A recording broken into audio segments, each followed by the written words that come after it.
डैंडा Dan episode 12। तो episode की शुरुआत में हम देखते हैं कि ओकारुन, मोमो और जीजी हाना को सेइको के घर ले आते हैं और सेइको से रिक्वेस्ट करते हैं कि वो इस डॉल को अपने घर रहने दे। वैसे भी ये टर्बो ग्रैनी भी तो उनके घर रहती है।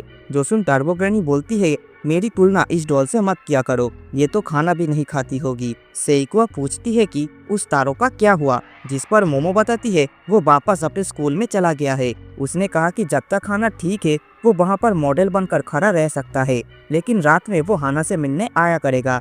फिर वो तीनों सेइको के आगे हाथ जोड़ते हैं। सेइको भी अब इसके लिए मान जाती है और पूछती है कि उस तारो के पास तो गोल्डन बॉल भी थी ना, जिस पर मोमो बताती है कि उसने जो देखा वो बस एक क्रिसमस बॉल था।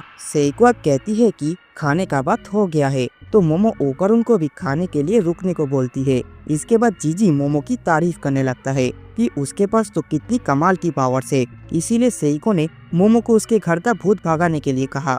ओकारुन का ट्रांसफॉर्मेशन भी एकदम कमाल का था, काश उसके पास भी ऐसी पावर्स होती। अब आगे जीजी खाने का टेबल लगाने में मोमो की मदद करने लगता है। तभी उसे मोमो के बालों में कुछ कचरा दिखाई देता है, जिसे वो हटा देता है और मोमो भी उसे शुक्रिया कहती है। अब उन दोनों को ऐसा देख ओकारुन जलने लगता है। तभी उसे तारो की कही हुई बात याद आती है और वो फैसला कर लेता है कि अब वो भी पीछे नहीं हटेगा। फिर वो उन दोनों के बीच कूद पड़ता है कि मोमो, तुम्हारे ऊपर कुछ कचरा है। इसके बाद ओकारुन टेबल लगाकर बाहर डांस करने लगता है ताकि मोमो उसे भी जीजी की तरह फनी समझे। लेकिन फिर जीजी भी उसे ज्वाइन कर लेता है और वो दोनों पागलों की तरह डांस करने लगते हैं। इसके बाद सेइको मोमो से कहती है कि उसे इस वीकेंड जीजी के घर जाना है, तो अपनी चड्डी बनियान पैक कर लेना। जो सुन मोमो भड़क जाती है कि ये बात सबके सामने बताने की क्या जरूरत थी। अब ओकारुन पूछता है कि वो जीजी के घर क्यों जा रही है, जिस पर मोमो बताती है कि जीजी के घर में एक भूत रहता है और वो उसे ही भगाने के लिए जा रही है।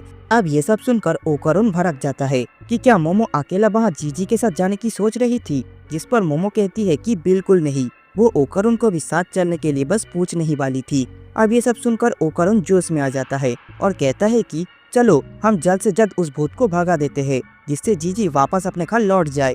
दूसरी तरफ आधी रात को हम कुछ स्टूडेंट्स को देखते हैं जो कि स्कूल में एक भूतिया बोट से खेलने के लिए आए थे। तभी अचानक से उन्हें किसी के भागने की आवाज आने लगता है। असल में ये तारो था जो कि हाना से मिलने जा रहा था। उसे वहाँ पर देख सभी स्टूडेंट्स डर जाते हैं और तारो भी स्कूल का खिड़की तोड़कर वहाँ से बाहर चला जाता है। इसके बाद वो ट्रेन पकड़कर सेइको के शहर पहुँचता है, पर रास्ते में उसकी एक ट्रक से टक्कर हो जाती है, जिससे उसके शरीर के टुकड़े हो जाते हैं। इधर हाना और मोमो उसका इंतजार कर रहे थे और रात के 4 बज गए थे। मोमो हाना से कहती है कि उसे यकीन है कि तारो हाना से मिलने जरूर आएगा। फिर कुछ देर में सुबह हो जाती है और जैसे तैसे करके तारो भी उसके पास पहुंच जाता है। अब थोड़ी देर में मोमो की नींद खुलती है और तारो उसका शुक्रिया करता है हाना के साथ इतनी देर तक इंतजार करने के लिए, और ये भी वादा करता है कि कल से वो टाइम पर आएगा। इधर जीजी अपने कमरे में डर के मारे पूरी रात जाग रहा था, क्योंकि उस भूत का चेहरा बार बार उसके सामने आ रहा था। अब अगले दिन वो तीनों जीजी के घर के लिए निकल पड़ते हैं और ट्रेन में कार्ड्स खेलने लगते हैं, जिसमें ओकारुन बहुत बुरा था। जीजी सबके लिए कैंडी भी लाया था। फिर वो और मोमो अपने बचपन की बातें करने लगते हैं। अब ओकारुन उन दोनों को देखकर फिर से जलने लगता है और अपना ध्यान भटकाने के लिए अपनी दूसरी बॉल के बारे में सोचने लगता है। फिर ये लोग ट्रेन से उतरकर बस पकड़ लेते हैं और मोमो ओकारुन से पूछती है कि क्या हुआ। जो सुन ओकारुन अचानक से बोल पड़ता है कि मेरी बॉल। अब ये सुन जीजी उनसे पूछता है कि वो लोग बार बार ओकारुन के बॉल्स को लेकर बातें क्यों करती है, क्या ये किसी तरह का जोक है, जिस पर मोमो बताती है कि ये बहुत लंबी कहानी है। जीजी अब फिर से जोक मारने लगता है और मोमो उस पर खूब हंसती है। इधर ओकारुन सोचता है कि उसे भी मोमो का ध्यान अपनी तरफ खींचना चाहिए। फिर वो चिल्लाते हुए कहता है कि वो सूचिनोको के बारे में कुछ बताना चाहता है, जो कि सांप की तरह दिखने वाला एक क्रीचर होता है। ओकारुन आगे कहता है कि सूचिनोको सच में होते हैं। 100 साल पहले तक गोरिल्लास को भी कोई सच नहीं मानता था और अब सूचिनोको भी गोरिल्ला की तरह फेमस हो जाएंगे। ये सुन जीजी कहता है कि उसने भी अपनी गांव में एक बड़े से सांप की कहानी सुनी है और वहाँ एक श्राइन है जो कि 200 साल पुरानी है। उसमें एक सांप को पूजा जाता है और उस श्राइन का नाम है सूचिनोको श्राइन। अब ये सुनकर मोमो कहती है कि उसे भी वो श्राइन देखनी है। आगे ओकारुन उन्हें कप्पा के बारे में भी बताने लगता है। जो सुन जीजी को भी ओकारुन के किताब में काफी इंटरेस्ट आने लगता है। फिर वो दोनों ऐसे ही बहस करने लग जाते हैं। अब ओकारुन सोचता है कि ये पहली बार हो रहा है जब वो मोमो के अलावा किसी और के साथ इतनी देर तक बातें की हो। उसे जीजी के साथ काफी मजा आने लगता है। तभी जीजी उससे कहता है कि ओकारुन, तुम्हें तो कितना कुछ पता है, तुम मेरे कमाल के दोस्त बनोगे। जो सुन ओकारुन चौंक जाता है। ये देख जीजी उससे कहता है कि तुम मोमो के दोस्त हो तो उस हिसाब से तुम मेरे भी तो दोस्त हुए ना। जिस पर ओकरुन बोलता है कि हाँ तुम सही कह रहे हो, लेकिन मैं एक शर्मिला लड़का हूँ। असल में ये केन ताकाकुरा का एक लाइन था जिसे सुन मोमो ओकरुन के ऊपर भड़क जाती है। इसके बाद वो तीनों जीजी के विलेज पहुंच जाते हैं और मोमो देखती है कि वहाँ पर ढेर सारे हॉट स्प्रिंग्स है। जीजी बताता है कि उसका डैड यहाँ पर वॉल्केनो के ऊपर रिसर्च करते हैं जो कि 200 साल पहले ही फट चुके हैं और तब से एकदम शांत है। फिर ढेर सारा सीढ़ियाँ चढ़कर वो तीनों जीजी के घर पहुंच जाते हैं। जीजी तो भागते हुए सीढ़ियाँ चढ़ रहा था, लेकिन उन्हें चढ़ते वक्त ओकरुन और मोमो की हालत खराब हो जाती है। जीजी का घर देखकर मोमो कहती है कि उसे तो वहाँ कोई भी बुरी शक्ति का एहसास नहीं हो रहा।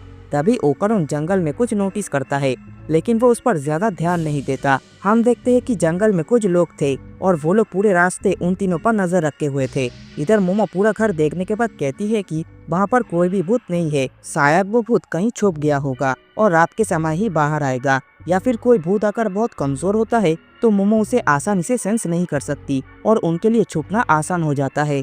अब ये अच्छी खबर है, क्योंकि अगर वो भूत कमजोर हुआ तो मोमो उसे आसानी से हरा देगी। ये सुन जीजी खुश हो जाता है और मोमो के लिए जूस लाने चला जाता है। इसके बाद मोमो ओकरुन से कहती है कि वो हॉट स्प्रिंग में नहाने के लिए जा रही है और वो शाम होने से पहले आ जाएगी।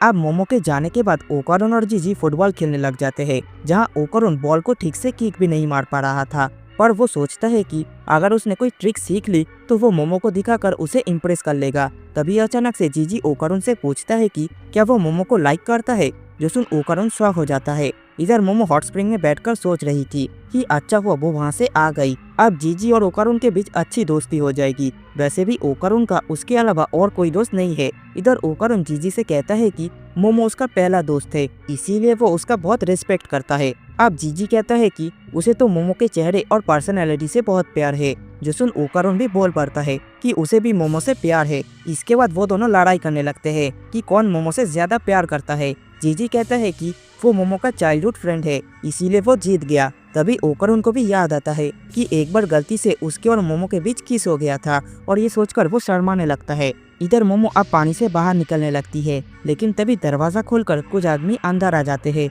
और मोमो पर गंदी कमेंट्स करने लगते हैं। इधर ओकरुन और जीजी दोनों ही थक गए थे। फिर जीजी ओकरुन की तरफ दोस्ती का हाथ बढ़ाता है, लेकिन जैसे ही ओकरुन उसे अपना हाथ देता है, जीजी उसे गले से पकड़ लेता है और कहता है कि अब तो तुम्हें हार माननी पड़ेगी। तभी अचानक से ओकरुन की नजर जीजी के घर पर जाती है, जहाँ से एक एक्स्ट्रा दीवार बाहर निकल रहा था।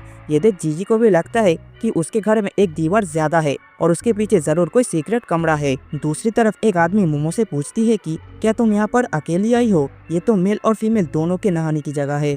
मोमो देखती है कि वहाँ पर सच में एक पुराना बोर्ड लगा हुआ है, लेकिन उसमें क्या लिखा है मोमो उसे पढ़ ही नहीं पाई। फिर वो पांचों आदमी पानी में उतर जाते हैं। मोमो को भी बाहर निकलना था, क्योंकि उसे भी अब चक्कर आने लगे हैं, लेकिन वो आदमी उसके रास्ते में थे। इधर जीजी कहता है कि उन्हें वो दीवार तोड़कर देखना चाहिए। ये घर उन्होंने रेंट पर लिया था, पर उन्हें देखना तो पड़ेगा आखिर इसके पीछे है क्या। फिर वो एक हथौड़ा निकाल लेता है। इधर वो आदमी मोमो से पूछती है कि क्या तुमने कभी घड़ियाल के बारे में सुना है?